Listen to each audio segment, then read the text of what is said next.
je m'appelle Nedim Gürsel. Je suis d'origine turque, mais parisien depuis longtemps déjà. Je suis écrivain. Cet ouvrage s'appelle À l'ombre des pyramides.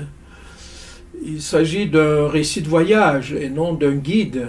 Je veux dire, il ne s'agit pas d'un livre pratique sur l'Égypte. C'est le regard d'un écrivain turc. Car j'ai été plusieurs fois en Égypte. J'ai été fasciné par ce pays.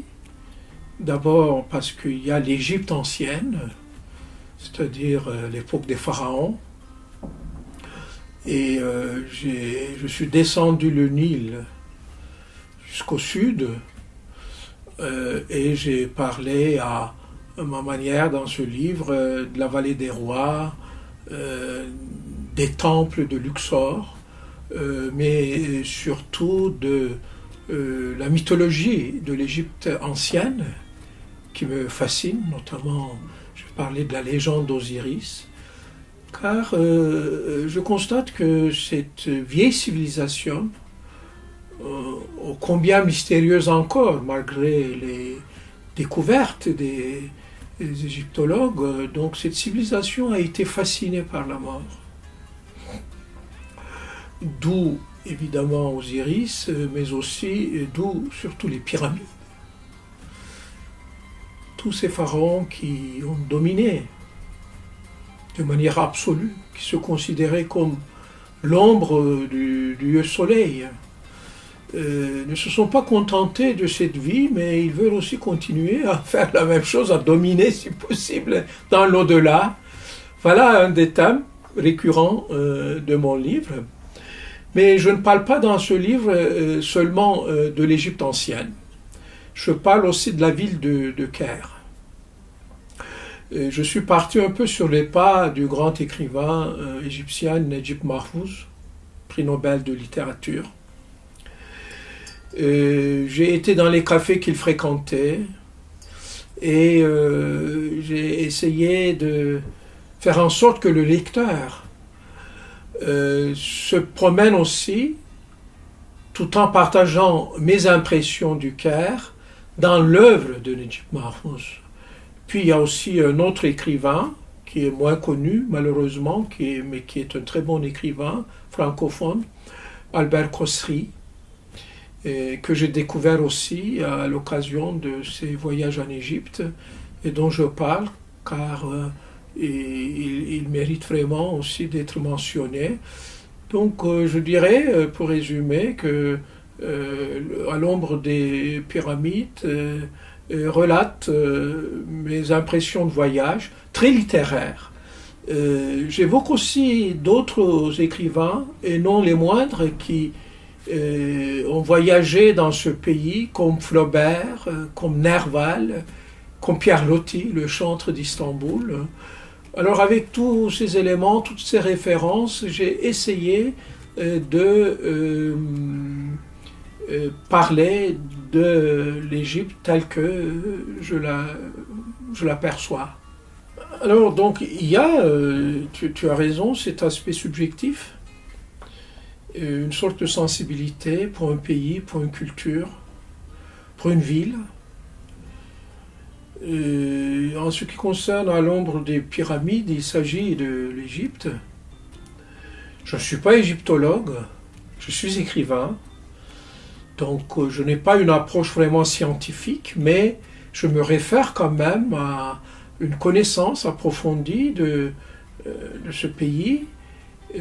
Cette connaissance m'est donnée par les spécialistes. Mais moi, je construis aussi un style en tant qu'écrivain, d'où ma subjectivité.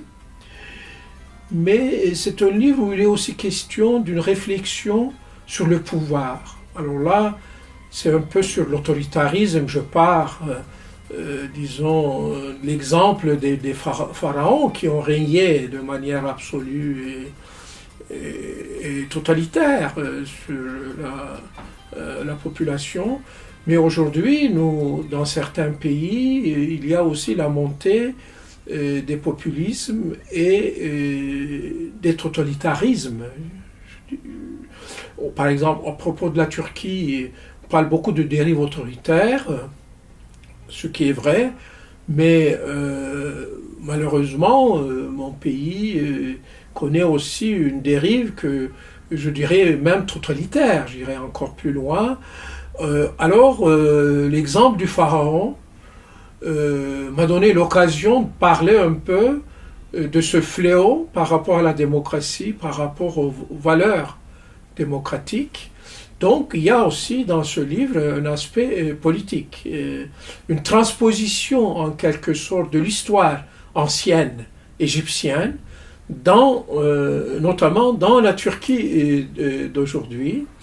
Il y a aussi une réflexion sur les monothéismes, car le monothéisme est né dans l'Égypte ancienne, et contrairement à ce qu'on prétend et à ce qu'on croit, ce n'est pas Moïse. Moïse aussi, évidemment, est lié à l'histoire égyptienne, mais c'est un pharaon, Akhenaton, qui a eu pour la première fois l'idée d'un Dieu unique, il l'a imposé à son peuple.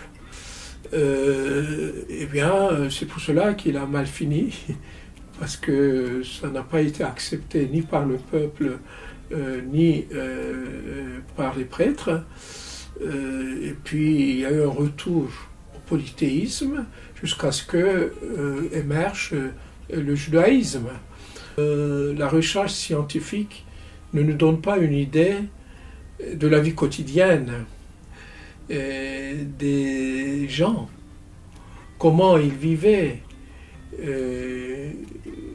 qu'est-ce qu'ils faisaient, quelle était l'atmosphère des villes, notamment dans l'Égypte ancienne. Alors c'est pour cela que j'ai consacré un long chapitre à l'œuvre de Valtari, écrivain finnois, qui justement, grâce à son imaginaire, mais tout en suivant aussi la réalité historique, créait un univers dans lequel le lecteur a le grand plaisir de se promener.